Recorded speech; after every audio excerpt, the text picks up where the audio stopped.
The second question that I posed as a possible challenging question to conclude this unit was topic C. And the question read, what is the significance of the quotation of Rabbi Yehuda HaChassid's comment that appears in Simon's essay, and how does it relate to the theme of punishing and testing as developed by Sternberg in his essay? Okay, in order to get at this question, let's take a look at both Simon and Sternberg in context. Let's take a look at Simon's essay on page 20.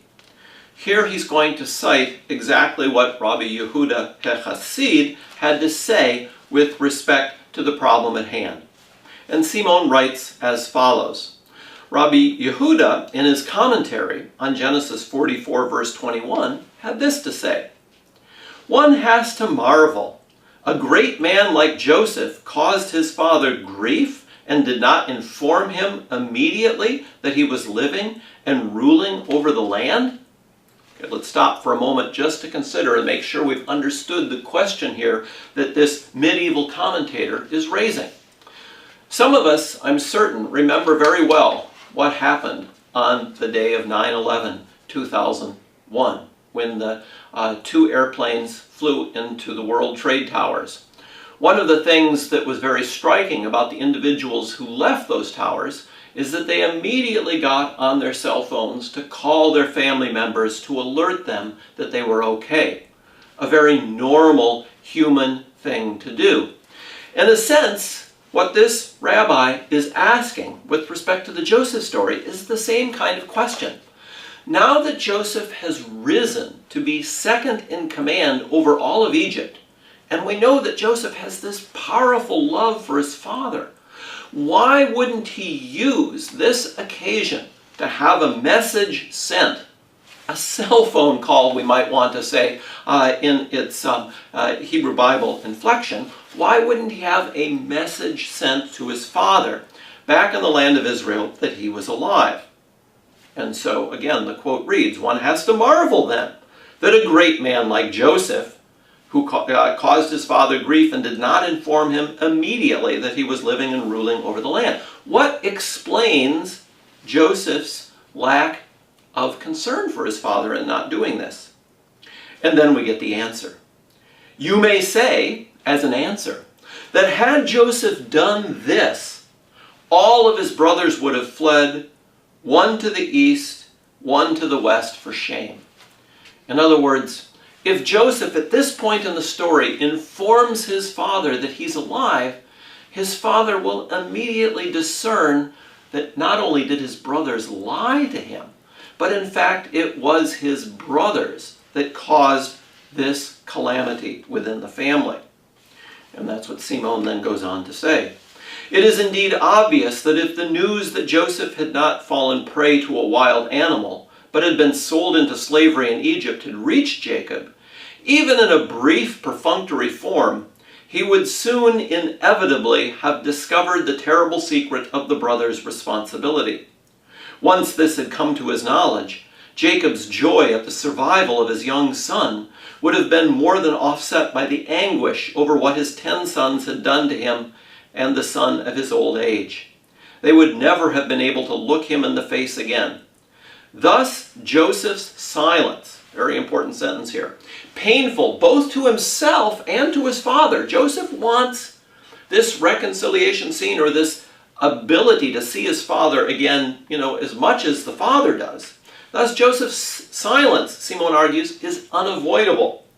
The fact that he was sold has to remain hidden as long as the brothers cannot prove to Joseph, Jacob, to their families, and above all to themselves, that they have changed completely. Okay, so what's at stake here? According to Rabbi Yehuda HaChassid, with which Uriel Simon agrees, Joseph has not sent word that he's alive to his father because he realizes that message can't come to his father until he and his brothers have reconciled. In order to do that, Joseph has to provide a framework in which the brothers and he can demonstrate one to another that the events that led to Joseph's near death in chapter 37 have been completely overcome. Okay, so if we take this fact that Simon presents to us at face value, Joseph is already determined the test he's going to put in place for his brothers prior to his brothers' arrival for the first time to purchase grain. Now let's turn to Sternberg's essay. Sternberg is going to appeal to this point that Simon also addresses. That is, Joseph, in his actions with his brothers, is in part testing them to see, in fact, if they have changed. But there's a slight fly in the anointment here in terms of how Sternberg is going to address the way in which Joseph comes to this stratagem of testing his brothers. Because there are two scenes in which Joseph is going to interact with his brothers when they first come to Egypt. The first is in chapter 42, verses 3 to 17, which Sternberg deals with first. In this scene, Joseph punishes his brothers. He seems to be bent on vengeance. He's angry at his brothers and wants to get back at them. If we turn in Sternberg's essay a couple of pages to pages 290 and 291, we'll see him discuss chapter 42, verses 18 to 26, the second half of this initial presentation scene in which the brothers have appeared before Joseph to purchase grain. In this scene, we see a somewhat different Joseph, a Joseph not bent on punishing his brothers, but now interested, as Sternberg will say, in testing them. So Sternberg says, very importantly, at least I believe, on the top of page 291, just a sentence and a half into the very first full paragraph. Joseph has checked and outgrown the temptation, that is, to punish his brothers. Indeed, this underground development is one of the tale's subtlest psychological touches. The very primitiveness of the initial urge, that is, when Joseph wants to punish his brothers, renders the hero's later magnanimity all the more credible. In other words, Joseph isn't some kind of stick figure, just kind of goodness personified, but he's a flesh and blood person who, when he first sees his brothers, is tremendously angry for what they've done to him and wants to seek vengeance. But in the course of the couple of days in which the brothers are here, he checks himself. So the primitiveness of the initial urge renders his later magnanimity credible. He's a human being like all of us are. And his change of mind or heart parallels his overall change of character in the growth from adolescence to maturity.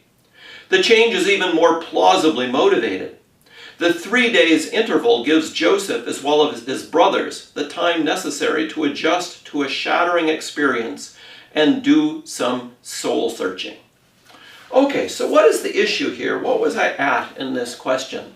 I mean, at one level, Sternberg and Simon are doing something very similar.